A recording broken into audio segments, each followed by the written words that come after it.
Bismillahirrahmanirrahim. Assalamualaikum warahmatullahi wabarakatuh.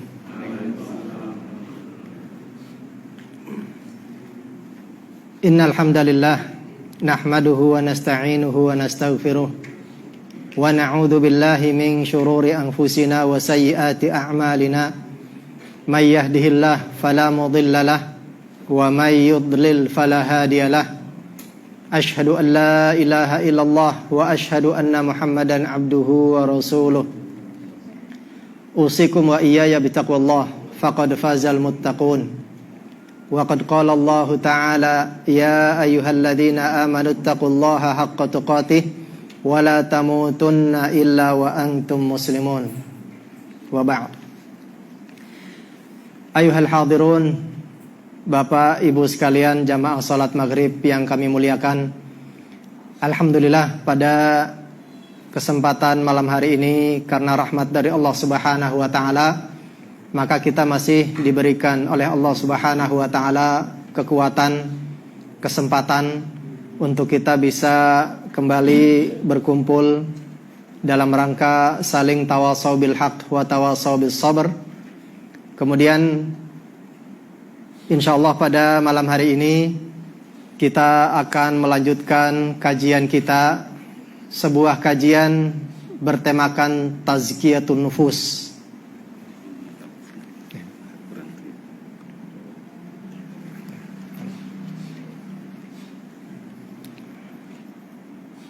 Yaitu sebuah usaha dan juga langkah yang kita lakukan untuk senantiasa kita berusaha menjaga hati kita agar senantiasa menjadi bersih, menjadi hati yang dekat kepada Allah Subhanahu wa ta'ala, sehingga ketika kita beribadah kepada Allah Subhanahu wa ta'ala, kita betul-betul bisa merasakan nikmat dan juga manisnya ibadah kepada Allah Subhanahu wa ta'ala.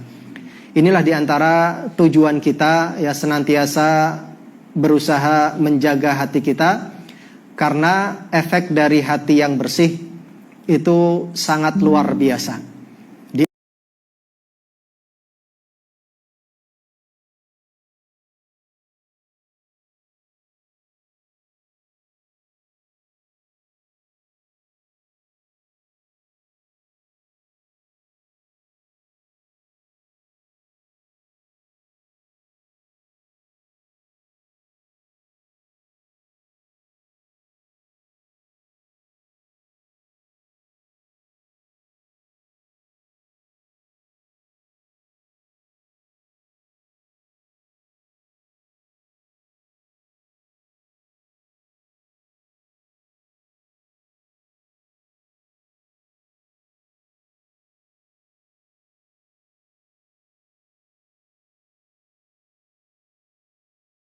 Di antaranya adalah dalam masalah ibadah.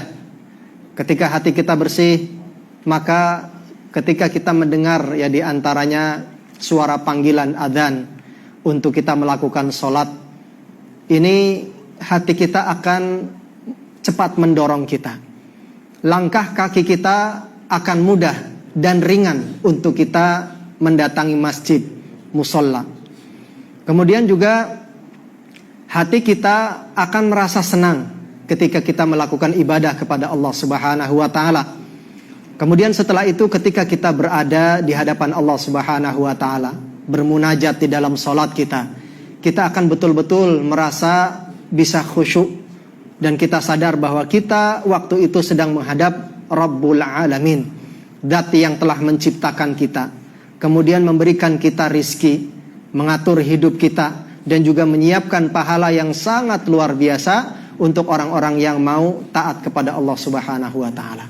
Sehingga kita, ya, ketika membawa hati yang bersih ini, kita betul-betul merasa semangat, ya, di dalam menjalani hidup kita ini. Berbeda halnya ketika ada seseorang hatinya dalam keadaan sakit, ya, dalam keadaan sakit saja. Maka ketika dia mendengarkan adzan, ya, untuk berwudu saja kadang berat, apalagi untuk melangkah ke masjid, apalagi kemudian bisa khusyuk di dalam ibadah. Ya, karena semua yang mengatur, mendorong kita ya untuk bisa melangkah mudah ke masjid, kemudian juga yang bisa merasakan manisnya kita melakukan ibadah kepada Allah, itu adalah hati kita. Maka ketika kita berusaha terus ya untuk menjaga hati kita agar senantiasa bersih, maka inilah ya diantara hal yang bisa kita dapati diantaranya adalah kenikmatan di dalam menjalankan ibadah kepada Allah Subhanahu wa Ta'ala. Kemudian jamaah sekalian, pada kesempatan yang lalu kita sudah memasuki sebuah bab pembahasan tentang hal-hal yang bisa menjadikan hati kita senantiasa hidup, hati kita ya bisa senantiasa sehat, sehingga ketika akan kita bawa untuk melakukan aktivitas, baik itu ibadah maupun aktivitas duniawi yang lain, itu kita akan merasa terus bisa semangat.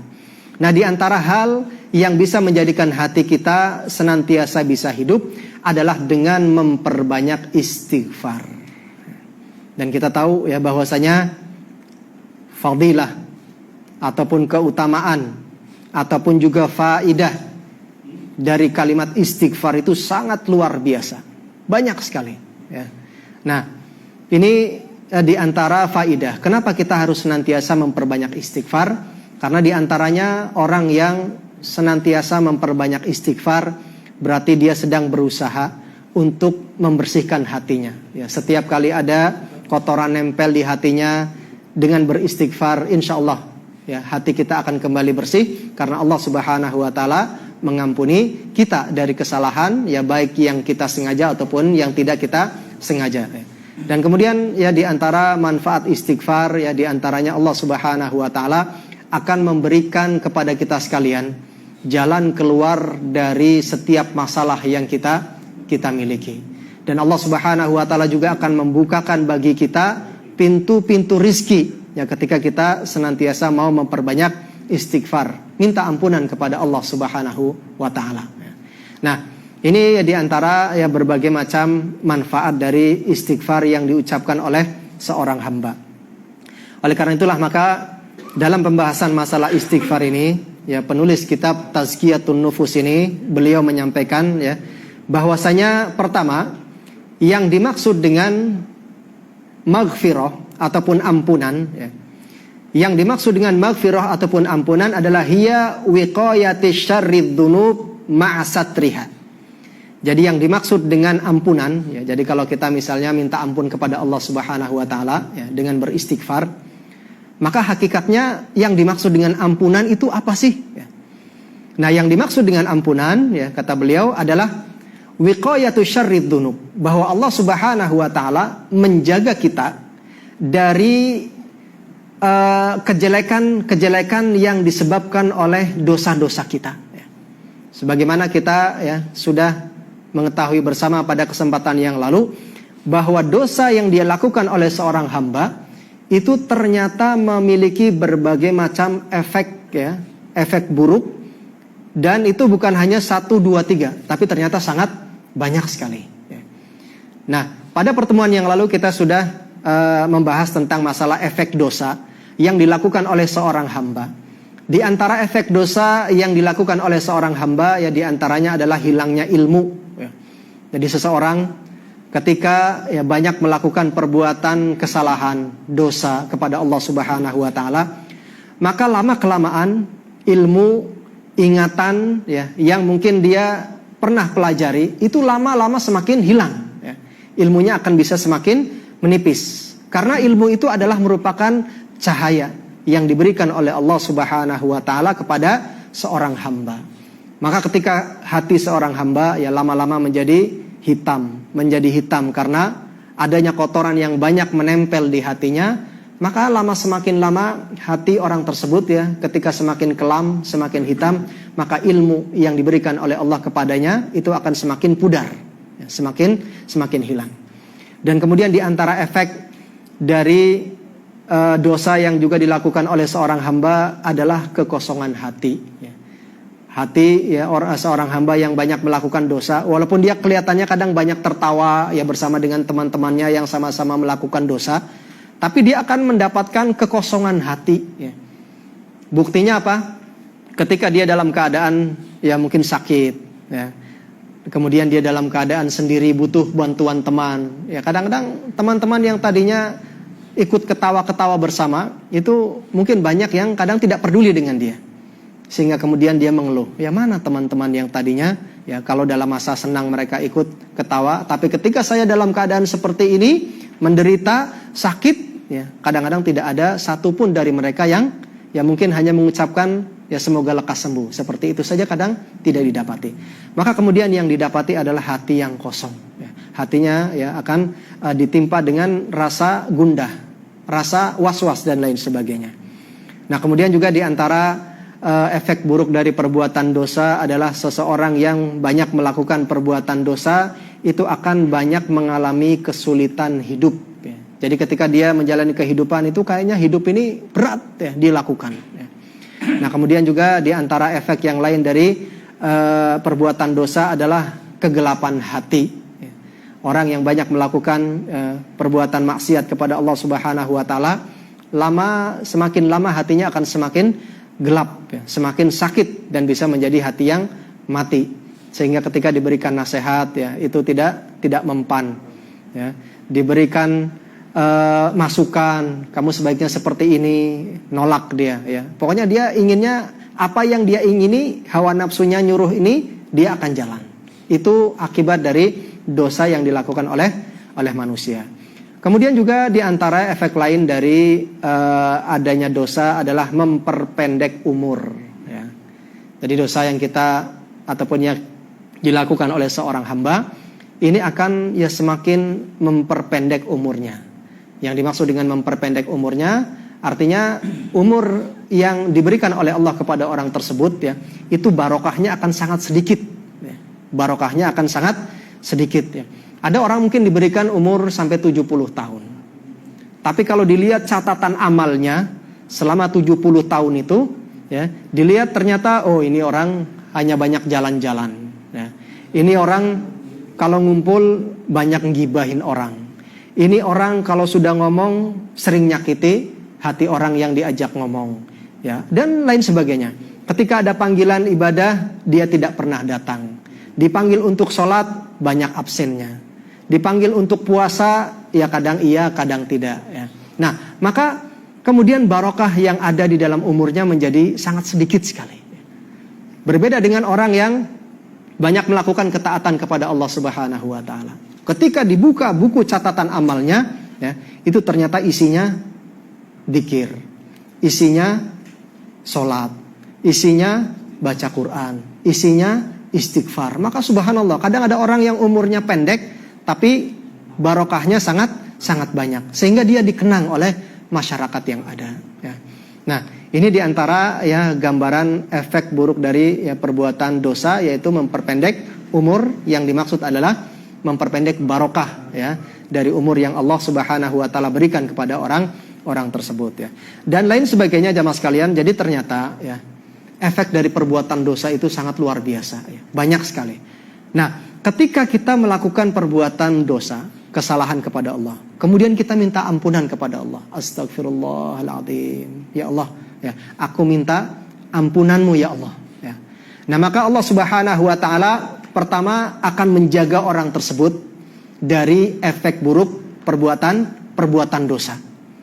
Nah kemudian yang kedua, ma'asatriha, Allah Subhanahu wa ta'ala akan menutupi dosa-dosa orang tersebut, ya.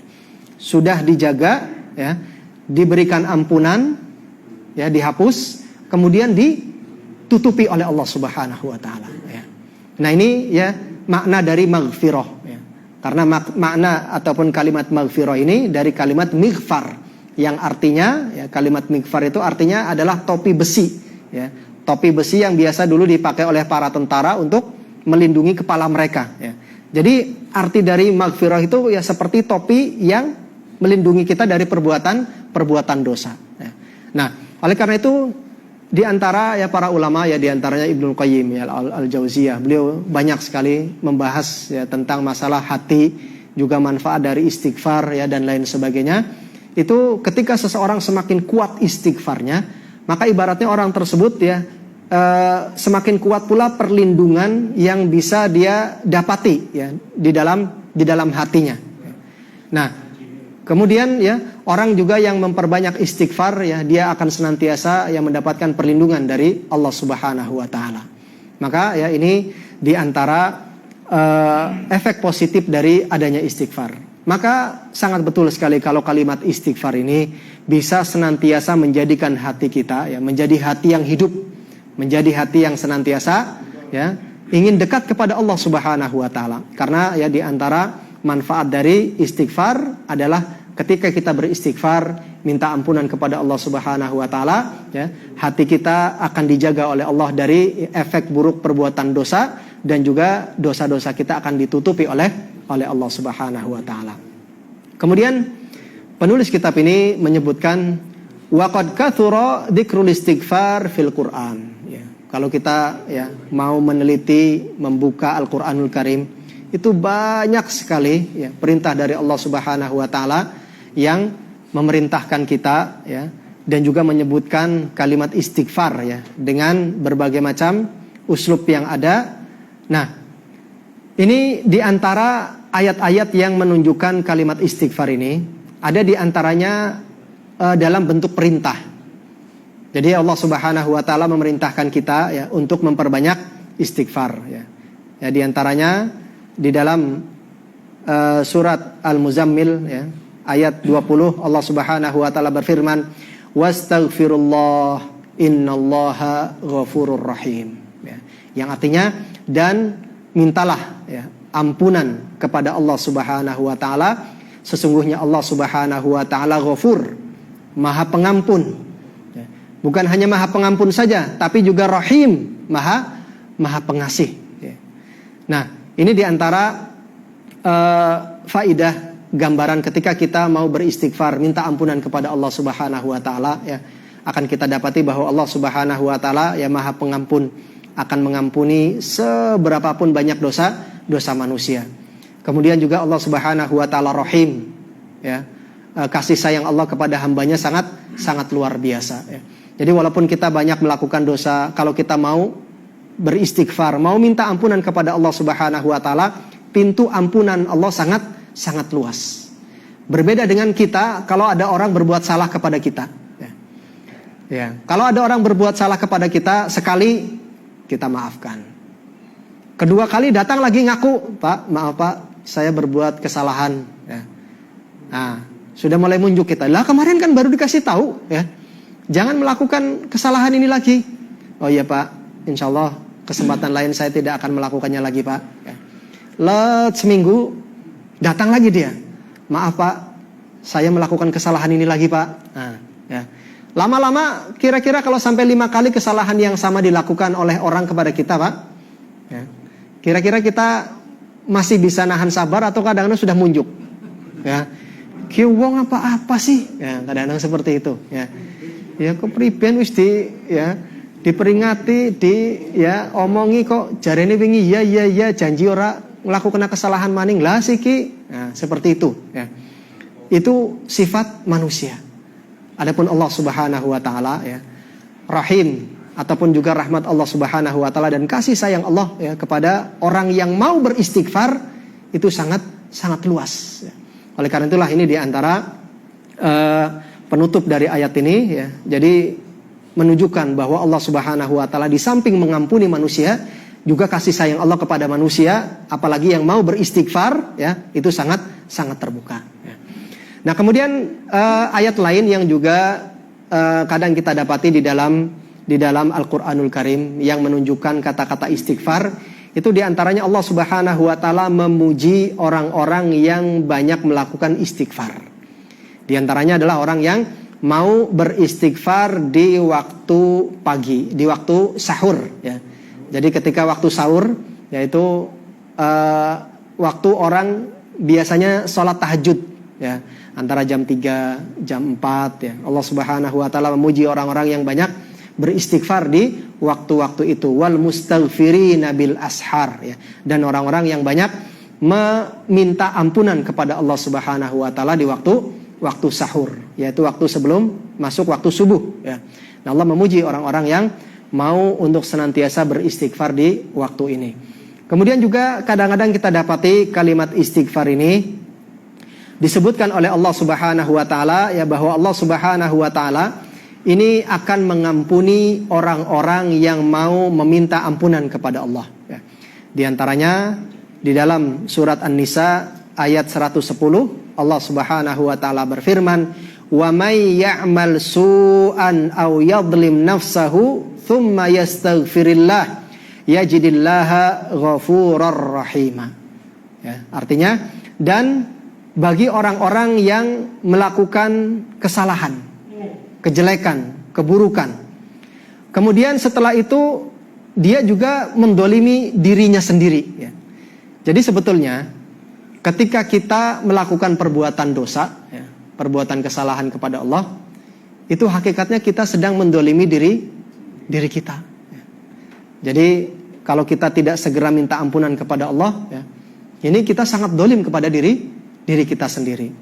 Nah, di sini Allah Subhanahu wa taala menyebutkan, ya, dan barang siapa yang melakukan kejelekan, melakukan kesalahan, atau dia mendolimi dirinya sendiri, thumma yastaghfirillah, kemudian dia mau beristighfar, minta ampunan kepada Allah Subhanahu wa taala, yajidillaha ghafurar rahima, maka akan dia dapati bahwasanya Allah Subhanahu wa taala ghafurun, Maha Pengampun, kemudian rahiman, kemudian juga Maha Penyayang, ya.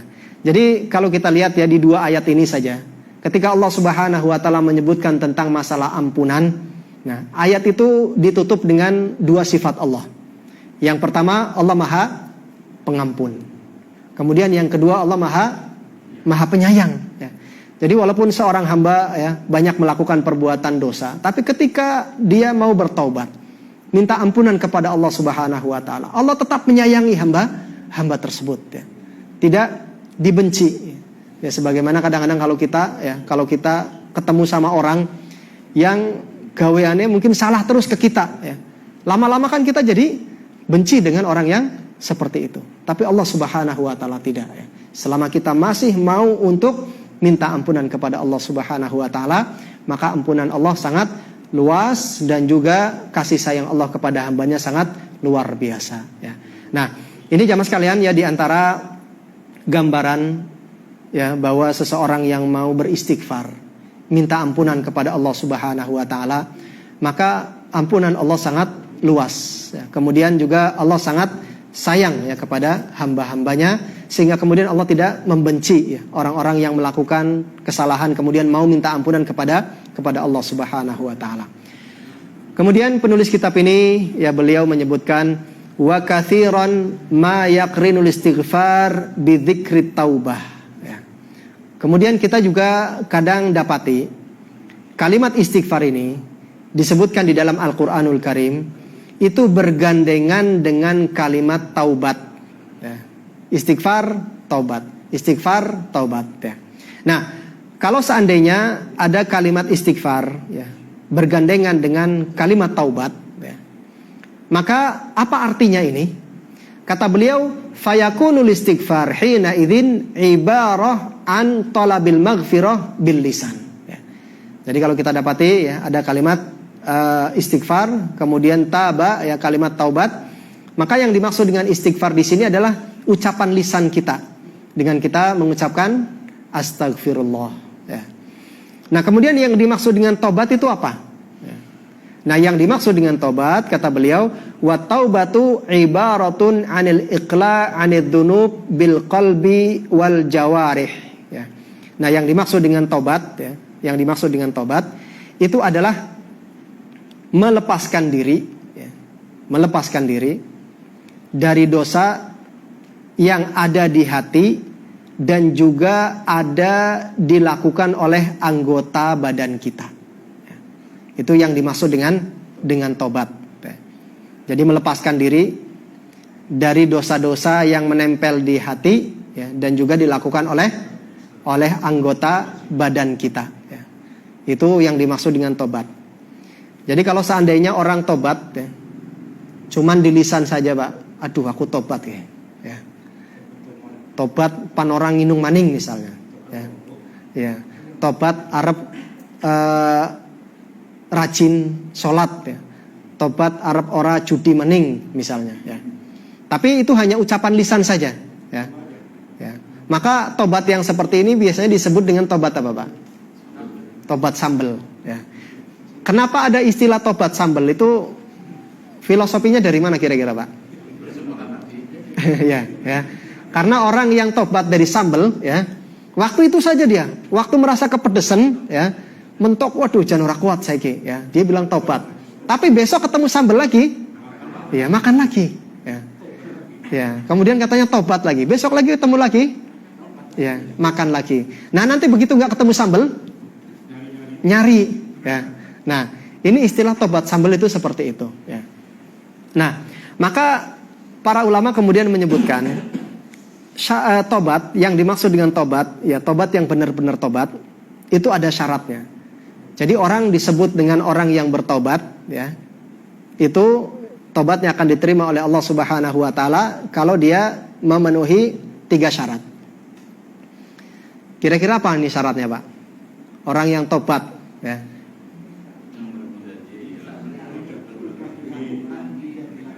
Tidak melakukan lagi. Kemudian ya. Ini diantaranya, ya, tidak melakukan lagi. Jadi yang pertama, orang yang ingin benar-benar tobat, itu pertama dia harus menyesal, ya. Jadi ada rasa penyesalan, ya. Ya Allah saya nyesel pernah melakukan dosa ini, ya. Ya Allah saya nyesal, ya. Karena dia tahu kalau dia melakukan dosa ini, maka ya dia akan dicatat oleh Allah Subhanahu wa taala, ya, sebagai orang yang melakukan dosa, ya. Ya. Sebagaimana mungkin kalau misalnya ada orang ketilang, Pak, ya, lagi numpak motor, ya, kemudian dia nggak pakai helm misalnya. Padahal tadinya itu helm ada di depan dia, ya. Sudah dibilang juga sama istrinya, Pak, helmnya ajak lalen, Pak. Oh iya, ya. Nah, tapi dia mungkin berpikir, kayaknya aman, ya. Orang anak tilangan kayak, lah paling mau Arab numpak motor, ya, mungkin ke situ ke depan. Tiba-tiba begitu kita jalan, ada tilangan, ya. Nah, begitu kita mendapati yang seperti itu, ya, kita tahu kita salah, ya. Nah, kita tahu kita salah. Pertama yang kita rasakan waktu kita tahu kita salah apa, Pak? Nyesel, ya. Ya Allah, coba mau, ya, aku, ya, ngikuti ingat dengan peringatan dari istri ajak lalen, ya. Tapi karena dia meremehkan, lah paling mengono kok kanggo helm gua apa, ya. Akhirnya kemudian dia, ya, ketemu dengan yang seperti itu baru nyesel. Penyesalan yang seperti ini, ya, kira-kira bermanfaat nggak, Pak? Kalau ketemu polisi, ya misalnya, ya. Nah kemudian dia ketahuan seperti itu, kira-kira mau nyampaikan alasan, maaf Pak saya lupa. Alasan yang kayak gitu diterima nggak? Ya paling ya sudah, besok lagi jangan diulangi. Tapi sekarang ya tetap kena, ya. Artinya dicatat, ya, dicatat. Nah kita, ya, ketika mendapati hal yang seperti itu kan ngerasa nyesel, ya. Nah seharusnya ketika kita melakukan perbuatan dosa, ya, itu juga ada perasaan seperti itu, nyesel, ya Allah, kenapa saya melakukan seperti ini? Padahal kadang-kadang ada orang yang sadar, ya, ketika melakukan dosa. Tapi kadang-kadang juga memang ada yang tidak sadar, ya. Nah, ibaratnya penyesalan itu seperti itu, ya. Ya Allah, kok saya seperti ini sih? Ya. Ada rasa menyesal. Itu pertama dari syarat tobat. Jadi jangan sampai orang mau tobat tapi kayaknya nggak ada penyesalan dia, ya. Ya biasa-biasa saja, nggak ada yang merasa salah. Ya, orang kalau nggak merasa salah, dia bakal nyesel nggak, Pak? Orang bakal, ya. Maka ini diantara hal yang pertama, ya, harus kita tanamkan dalam hati kita. Kalau kita berbuat dosa, itu kita harus sadar bahwa kita melakukan kesalahan. Nah, kalau kita sudah sadar, maka kita bisa merasa nyesel. Tapi kalau ada orang melakukan dosa, dia nggak merasa salah, ya, bagaimana dia akan menyesal, ya. Nah, ini mungkin banyak hal yang, ya, ataupun ada orang yang kadang-kadang, kenapa ada orang melakukan dosa tapi dia kadang-kadang nggak nyesel? Karena dia nggak merasa sedang melakukan kesalahan di hadapan Allah Subhanahu wa taala, ya. Jadi melakukan kesalahan di hadapan Allah, jamaah sekalian, ya, itu harus betul-betul kita ya rasakan. Kalau kita melakukan kesalahan di hadapan Allah, ya, walaupun itu mungkin kesalahannya kecil, ya, tapi kita sedang melakukan kesalahan di hadapan Rabbul Alamin, ya, itu nilainya besar, ya. Contohnya begini, Pak. Kalau ada orang melakukan kesalahan, antara dia melakukan kesalahan dengan orang biasa, dengan petinggi, ya, orang yang dihormati oleh orang lain. Contohnya gini, ada orang nyolong sendal, ya, sendalnya temennya atau sendal siapalah, ya. Dengan orang nyolong sendal, ataupun dia mungkin bukan nyolong lah, ya, ngambil, ya mungkin nggak sengaja atau gimana, ya.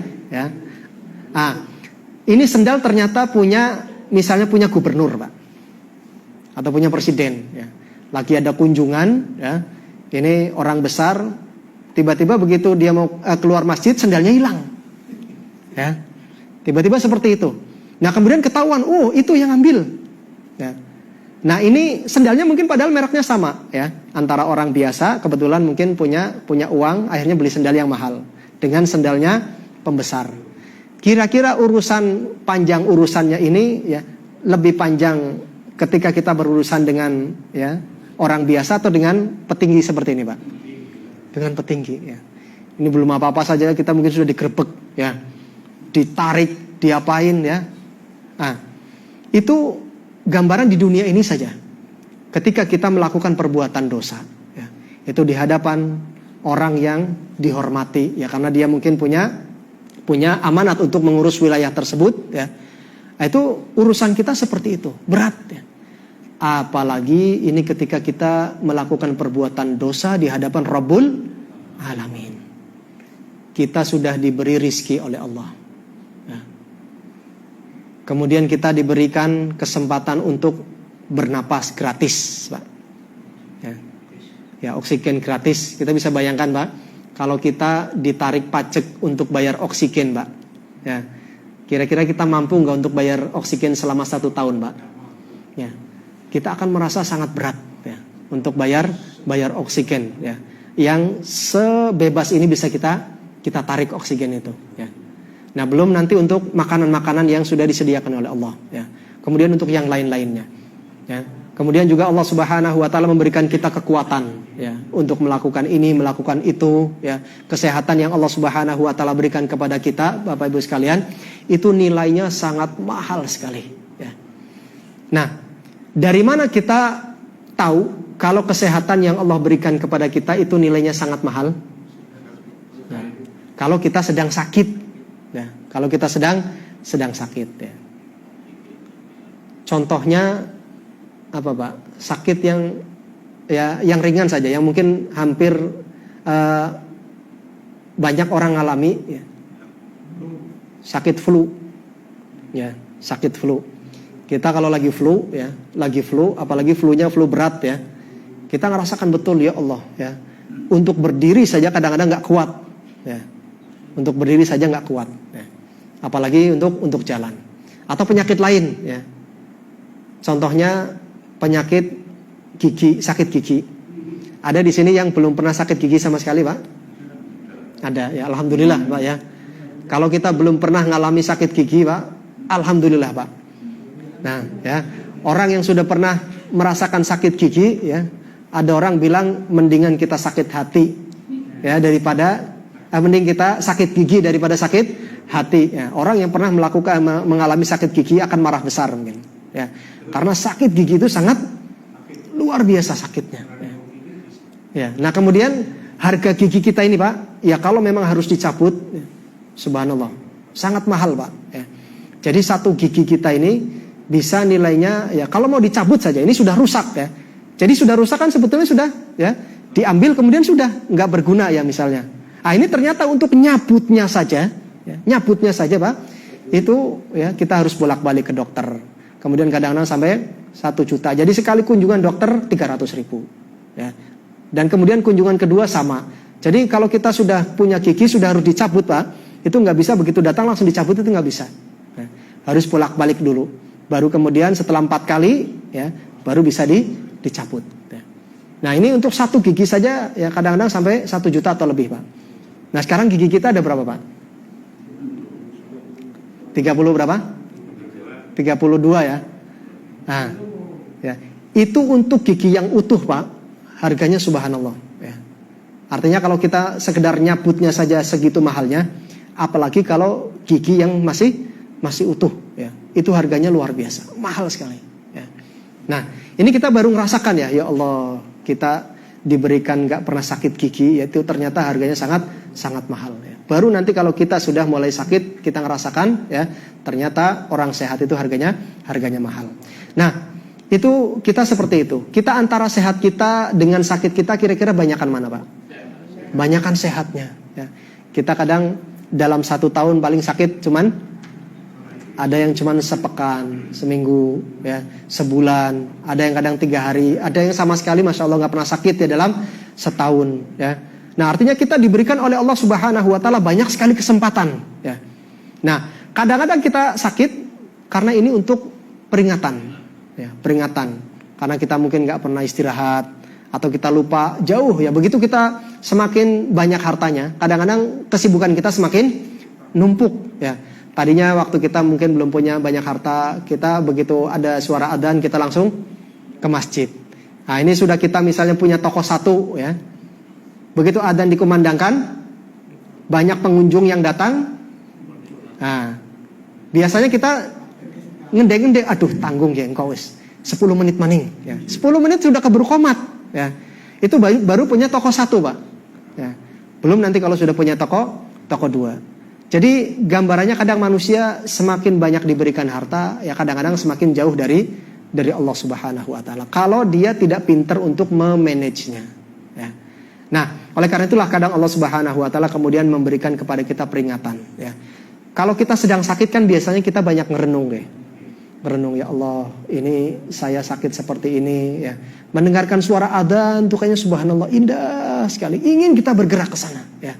Nah ini kesempatan kita, sedang diberikan kesempatan oleh Allah untuk kita berpikir ya. Nah kalau kemudian kita banyak menerima ya dari Allah Subhanahu wa ta'ala, dan ini tidak bisa kita hitung banyak nikmat, kemudian setelah itu kita melakukan perbuatan kesalahan kepada Allah ya, itu ya tentu merupakan ya sebuah nilai kesalahan yang mungkin ya di hadapan manusia kadang mungkin kecil, tapi itu di hadapan Allah Subhanahu wa ta'ala sangat besar ya. Oleh karena itulah ya ada ungkapan di antara para ulama yang menyebutkan orang mukmin itu ketika dia melakukan perbuatan kesalahan itu seperti orang yang mau kejatuhan gunung ya. Jadi dia menganggap kesalahan itu sangat besar dan itu akan menimpa dirinya ya. Orang kalau mau kembrukan gunung Pak ya, kira-kira kemudian ada orang yang mampu untuk menahannya ya. Kira-kira dia akan minta kepada orang tersebut ya dengan permintaan yang sangat luar biasa atau biasa-biasa saja ya, tentu akan minta tolong jangan sampai saya kena embrukan gitu ya. Nah itu dia usahanya akan seperti itu. Jadi melihat dosa itu seperti sesuatu yang sangat besar akan menjatuhi dia. Maka kemudian ketika dia beristighfar minta ampunan itu luar biasa. Berbeda dengan orang-orang munafikin. Orang-orang munafik ya di antara para ulama menjelaskan itu ketika mereka melakukan perbuatan dosa itu seperti mereka dihinggapi lalat di hidungnya. Ya. Orang yang dihinggapi lalat di hidungnya Pak, itu kira-kira merasa gampang nggak untuk ngusir lalat itu? Gampang ya, nempel lah diginin tok sudah hilang. Ya. Artinya ketika ada orang melakukan perbuatan dosa itu kayaknya lah ini kan gampang. Cuman pakai istighfar sekali aja sudah hilang ya. Ada kan kadang-kadang yang seperti itu ya. Sehingga ketika melakukan perbuatan dosa dia nggak nyesel ya. Akhirnya Allah sudahlah gampang, istighfar hilang ya. Nah orang yang hanya seperti ini ya, maka ketika dia istighfarnya itu artinya dia tobatnya itu nggak ada rasa menyesal ya. Ini tobatnya tidak diterima karena tidak ada rasa penyesalan. Nah ini diantara syarat tobat pertama menyesal ya. Kemudian yang kedua itu ada dia berjanji untuk tidak mengulanginya lagi ya. Berjanji untuk tidak mengulanginya lagi. Kemudian yang ketiga meninggalkan ya apa yang sudah pernah dia dia lakukan. Ya. Jadi ini diantara syarat tobat akan diterima oleh Allah Subhanahu Wa Taala. Ya. Ketika orang pertama nyesel. Ya. Nah kemudian yang kedua dia berjanji untuk tidak mengulanginya. Kemudian yang ketiga meninggalkan ya perbuatan yang telah dia lakukan. Itu syarat orang melakukan tobat ya. Jadi kalau tobatnya benar-benar ini harus ada di dalam orang tersebut. Ya. Jadi jangan sampai dia hanya cuman janji tok ya. Ya wis, besok orang maning ya. Tapi nggak ada rasa penyesalan. Nah, ini akan cepat dia akan cepat melakukan hal dosa lagi. Ya. Nah, ini seperti ini jamaah sekalian ya diantara gambaran ya bahwa istighfar dan taubat ya ini adalah sesuatu yang bergandengan ya. Jadi kalau kita mengatakan atau kita mengucapkan astagfirullah ya, usahakan kita hadirkan hati kita jamaah sekalian. Jadi jangan hanya sekedar astagfirullah ya. Tanpa kita merasa ya apa ya, walaupun mungkin kadang kita melihat apa sih yang kita ini pada hari ini kita mungkin nggak dapat ya. Tapi ketika kita rasakan ataupun ketika kita mengucapkan istighfar, usahakan ya kita merasakan dalam hati kita ya benar-benar kita minta ampunan kepada Allah karena kadang kita nggak sadar melakukan kesalahan, tapi ternyata itu adalah sebuah kesalahan. Ya. Maka ini yang perlu kita lakukan ketika kita mengucapkan istighfar ya. Mudah-mudahan kita betul-betul ya diampuni oleh Allah Subhanahu Wa Taala ketika istighfar kita itu datang dari hati kita dan kita ya menyesal ya. Melakukan apa yang mungkin kadang disengaja ya, ataupun ya istighfar kita datang dari hati untuk kita minta ampunan dari hal yang tidak kita sengaja ya. Nah ini ya diantara kalimat yang sangat luar biasa ya yang diajarkan oleh Allah Subhanahu Wa Taala kepada hambanya agar Allah Subhanahu Wa Taala mengampuni hambanya. Maka ketika kita sudah diberikan fasilitas seperti ini jamaah sekalian, inilah di antara hal yang harus kita perbanyak ya, yaitu memperbanyak kalimat istighfar dimanapun kita berada ya. Karena ini ya semoga dengan kalimat ini maka Allah Subhanahu Wa Taala akan menghapuskan kesalahan-kesalahan kita. Dan kemudian yang kedua ya mudah-mudahan hati kita bisa menjadi tetap bersih, bening. Kemudian yang ketiga ya semoga apapun permasalahan yang kita hadapi diberikan jalan keluarnya oleh Allah Subhanahu Wa Taala. Amin ya rabbal alamin. Ini diantara manfaat dari ya, istighfar dan ya masih banyak lagi hal yang mungkin nanti insyaallah akan kita ya baca pada kesempatan yang lain ya berkenaan dengan masalah istighfar ini. Baik jemaah sekalian, sudah masuk waktu Isya ya atau mungkin ada pertanyaan? Ya. Oh ya, ini ya disebutkan di dalam surat Ali Imran ayat 17 ya Pak. Ya. An-Nisa ayat 110 Pak. Ya, An-Nisa ayat 110. Ya. Ya.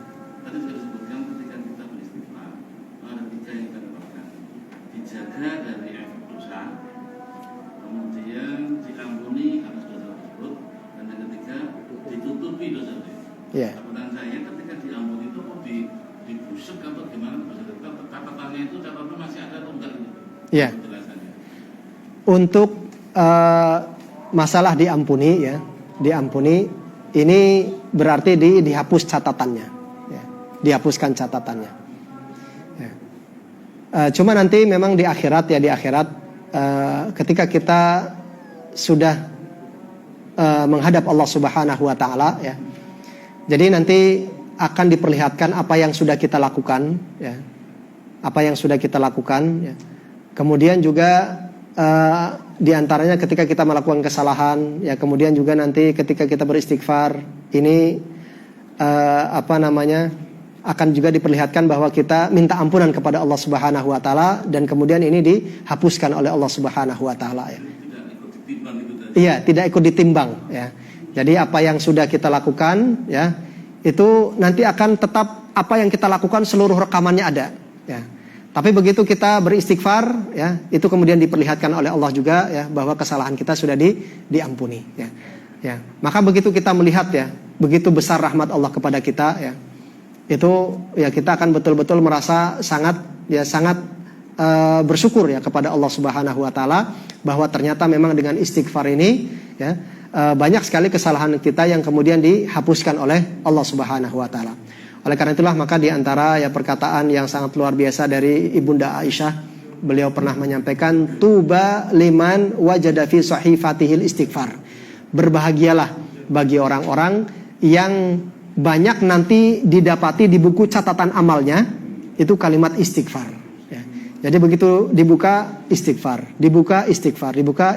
ya. Karena dia akan mendapati ya banyak sekali rahmat Allah Subhanahu wa taala dia dapatkan ya dari adanya istighfar yang dia ucapkan ya. Terkait dengan lafal istighfar sendiri itu bagaimana? Kalau disebut astagfirullah kan ada juga sayyidul istighfar ya. Ya. Jadi lafaz istighfar ini banyak ya. Minimalnya kita mengucapkan astagfirullah. Ya, pertama ada astagfirullah wa atubu ilaihi ya. Ada juga sayyidul istighfar ya. Sayyidul istighfar ya, ini kalimatnya ya cukup panjang ya. Ini mungkin nanti di kesempatan yang lain ya, mungkin nanti kita bisa mungkin menghafalkan ataupun mungkin nanti kita bahas ya. Kita bahas tentang masalah sayyidul istighfar ya. Ini di antara bentuk-bentuk istighfar ya. Bentuk-bentuk istighfar. Dan juga di antara fadilah dari sayyidul istighfar ya. Sayyidul istighfar ya, ini juga ternyata sangat luar biasa ya. Jadi barang siapa mengucapkan kalimat ini ya, sayyidul istighfar ini ya, kemudian dia meninggal ya dengan meyakini ya bahwasanya Allah Subhanahu wa taala akan mengampuni dosa-dosanya ya. Maka ketika orang meninggal ya di pagi itu dia mengucapkan sayyidul istighfar, maka dia akan ya dijanjikan oleh Rasulullah akan masuk surga ya. Dengan adanya bacaan sayyidul istighfar ini ya. Jadi ada jaminan ya. Oleh karena itu maka jamaah sekalian, ini sayyidul istighfar ini ya. Ini adalah sebuah kalimat istighfar yang mungkin perlu juga untuk kita hafalkan ya. Ya mungkin nanti untuk teks lebih rincinya ya, kita insya Allah nanti akan bahas pada pertemuan yang akan datang ya, agar kita juga mungkin tahu ya apa sih isinya sayyidul istighfar ya. Mungkin kita sering dengar ya kalimat ataupun istilah sayyidul istighfar. Kemudian kenapa ini disebut dengan sayyidul istighfar ya. Kemudian apa fadilah dan juga keutamaan dari sayyidul istighfar ya. Ya mungkin ini ya diantara lafaz-lafaz ya, bisa istighfar, bisa astagfirullah wa atubu ilaik ya, ataupun ya sayyidul istighfar ya, ini bisa kita baca. Tapi kalau memang ya kita ingin mungkin kalimat yang singkat ya, bisa tadi astagfirullah wa atubu ilaik, astagfirullah wa atubu ilaik, atau astagfirullah. Dan catatan yang perlu untuk kita perhatikan jamaah sekalian ya, astagfirullahaladzim wa atubu ilaik ya, ini juga bisa ya, astagfirullahaladzim wa atubu ilaik ya, ini juga bisa ya. Nah kemudian catatan yang perlu untuk kita perhatikan ketika kita membaca dzikir ya seperti istighfar ini jangan kita bacanya cepat-cepat ya. Ada orang yang kadang-kadang baca dzikir seperti istighfar ini ya, astagfirullah ya, itu seperti itu ya. Seperti orang kadang-kadang membaca tasbih ya, harusnya kita baca subhanallah pelan ya. Ada orang yang bacanya cepat sekali ya. Itu seperti itu. Artinya kita yang kedengaran akhirnya cuman ya, seperti itu ya. Nah, ini yang seperti ini kenapa ini kok kadang ada orang banyak zikir tapi kok nggak ada asarnya, nggak ada pengaruhnya di hati. Itu karena memang tidak dihayati. Beda dengan ketika kita baca yang pendek saja, astagfirullah ya. Itu subhanallah ya, asarnya akan sangat luar biasa ya. Maka seperti ini pula dengan kalimat istighfar yang kita ucapkan ya. Jadi jangan hanya sekedar kita baca ngejar banyaknya, astagfirullah. Plus nggak ada yang masuk dalam hati kita ya. Mungkin memang kita tercatat sebagai orang yang banyak istighfar. Tapi pengaruhnya di dalam hati kita ya, ketika ucapan kita ini tidak masuk ke dalam hati kita ya, ini ya pengaruhnya beda dengan orang yang ketika baca istighfar kemudian dia ya betul-betul ingin membersihkan hatinya ya. Astagfirullah ya. Seperti orang nyuci Pak Orang nyuci misalnya nyuci sepatu, ya. Cuman disiram saja misalnya, ini kotor ya, kotor. Kemudian disiram saja dengan air, ya, tanpa digosok, ya. Nah itu mungkin hilang, ya, kotorannya dengan disiram air, ya. Jadi istighfar itu ada orang yang membuat sebuah perumpamaan kalimat istighfar, ya.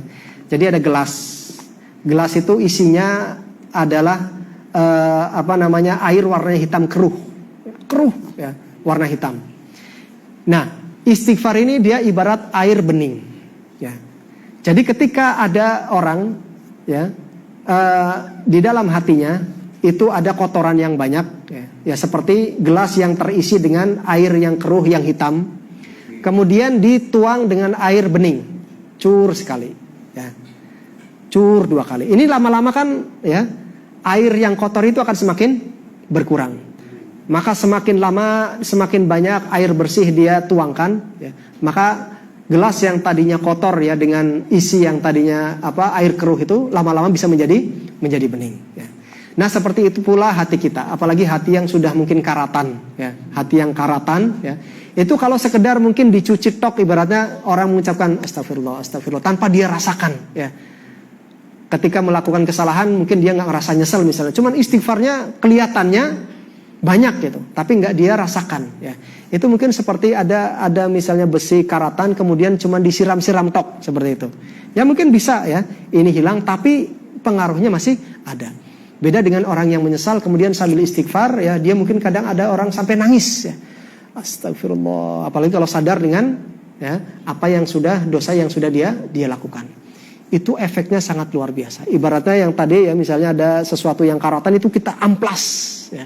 Kita amplas, sering diamplas maka akan semakin bening. Itu seperti itu. Jadi ini yang juga perlu untuk kita lakukan ketika kita beristighfar, ya. Jangan hanya mengalir di lisan saja. Karena ada, ya, di antara para ulama juga ada yang mengatakan bahwa kadang ada istighfar yang perlu untuk diistighfari, ya. Istighfar perlu untuk diistighfari. Nah itu istighfar yang seperti apa? Ya, istighfar yang hanya ngalir begitu saja, ya, tanpa ada dibawa di dalam hati, ya. Maka ini, ya, di antara hal yang perlu kita lakukan, ya, ketika kita mengucapkan kalimat istighfar, ya, kita, ya, walaupun mungkin kadang kita lupa mungkin melakukan apa, ya, tapi usahakan ini masuk ke dalam hati kita, ya, kita minta ampunan kepada Allah Subhanahu wa taala, ya.